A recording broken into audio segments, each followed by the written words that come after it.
English premier লিগে খেলা হামজা চৌধুরী খেলবেন বাংলাদেশের জার্সিতে। কোটি বাঙালির ফুটবল ভক্তদের এমন স্বপ্ন অবশেষে সত্যি হয়েছে। এশিয়ান কাপ বাছাইয়ের ম্যাচে লাল সবুজ জার্সি গায়ে মাঠ মাতিয়েছেন হামজা চৌধুরী। পুরো ম্যাচ জুড়ে ছিলেন দুর্দান্ত। বাংলাদেশের জার্সিতে জাত চিনিয়েছেন নতুন করে।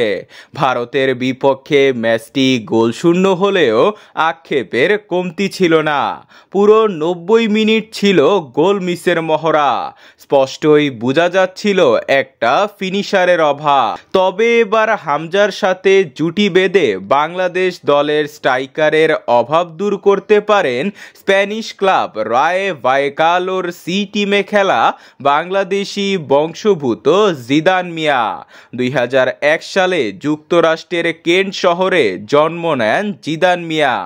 11 বছর বয়সে পেশাদার ফুটবলার হওয়ার স্বপ্ন পূরণের জন্য পরিবার নিয়ে মার্কিন যুক্তরাষ্ট্রে পাড়ি জমান। সেখানে এরিএফসি কলাম্বাস ক্রু অনুবদ্ধ 14 দলের জন্য এবং 6 বছর ধরে এএফসি জালাস ইউথ টিমের সাথে খেলেন এই বাংলাদেশি। বর্তমান একমাত্র বাংলাদেশি হিসাবে স্প্যানিশ ক্লাব রায়ে ভায়েকানোর সি টিমে খেলছেন তিনি। জিদান বাংলাদেশের হয়ে খেলতে চান। বাংলাদেশের পাসপোর্টও করে ফেলেছেন তিনি। জিদান মিয়ার বাবা সুফিয়ান মিয়াও চান জিদান মিয়া বাংলাদেশের হয়ে খেলুক। হামজা চৌধুরীর পর তার নাম এসেছে অনেকবার। বাফুফের ডাকের অপেক্ষায় জিদান মিয়া। বাফুফে যোগাযোগ করলেই সাড়া দিবেন তারা।